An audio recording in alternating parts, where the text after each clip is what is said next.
Hi there. It's really nice to be here. And I think I might just take a moment to acknowledge that there's been a lot of rich conversation here today, and there's a lot of crazy things happening in the world right now, from a social side, from a political side, and from an environmental side. And these types of gatherings really help us strengthen our resolve. So thank you for being here, spending a Sunday afternoon talking about sustainability in the fashion industry. So circularity, you've heard a few definitions of it. Now you'll get one from us at Eileen Fisher. The circle for us is represented in the Japanese enzo. And you'll notice it's incomplete. It's not a full circle. This allows for development. You know, it's perfect enough.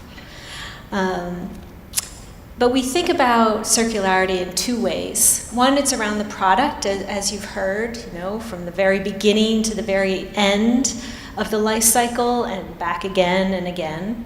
And we also think about circularity from a people perspective. What is the relationship you have with yourself and with others and with the planet? So something that's come to mind for me as I was thinking about what to talk about today is I recently had a conversation with my daughter Julia, who's a senior in high school, and she's taking an environmental science class.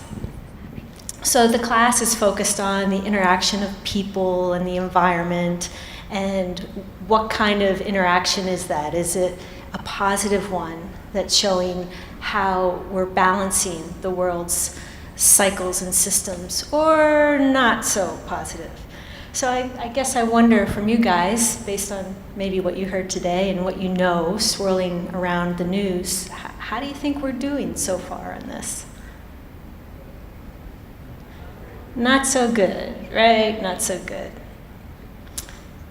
Yeah, and when you look at our industry with honesty, which I think has happened a lot throughout our day today, is we have to admit we have a long way to go to bring balance and sustainability to the apparel sector. So during this conversation, she's like, well, you know, Mom, you know about the 3 R's of sustainability? I'm like, yeah, reduce, reuse, recycle. She's like, yeah, well, we're talking about the 4 R's in sustainability. So we have a few college students out here, right? What might be that 4th R? Close, but no. Refuse. Refuse. We'll get back to that. So this is basically what our product looks like. I'd like to bring the idea of time into the conversation of circularity. We're very focused from a product perspective to bring timeless design, simplicity. Those are key attributes of our products. We'd like to keep our customer in our product for a very long time.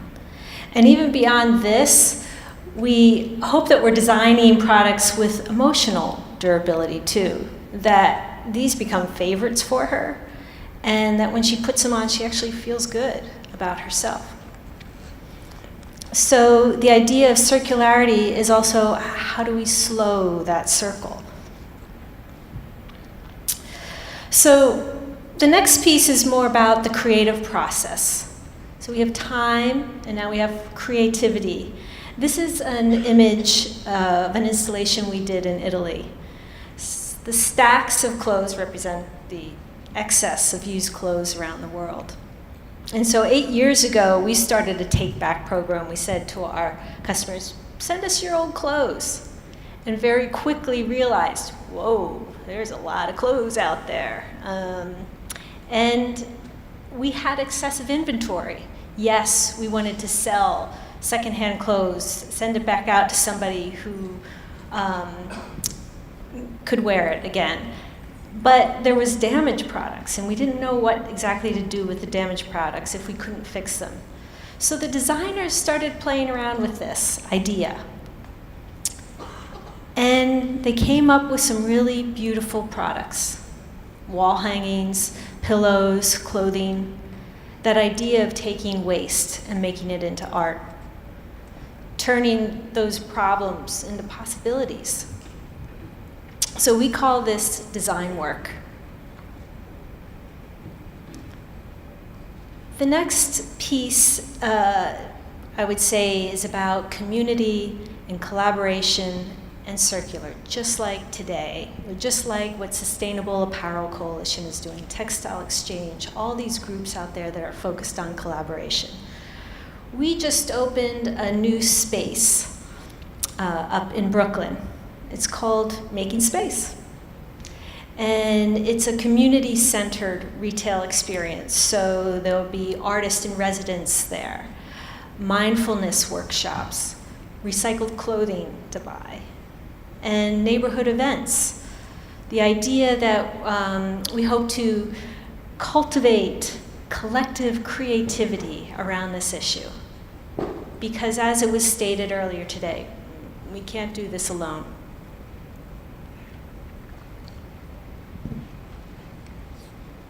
And the last piece I wanted to touch on was what we call life work. It's a new social enterprise, and it's all really about self. Because the world really does need us to show up as our full selves, particularly women. We need to be in those leader circles because we care, we value life systems, we value community, and we understand the importance of collaboration. It's a little different when you have that feminine perspective, and it's needed today. But in order to do this, it's also important to understand what's holding you back. How do we let go of the fear of whatever is holding us back? So we're learning about paying attention. We're learning about what it means when our mindset gets a hold of us and takes us in a direction we may not want to go. And so what's really important in this moment?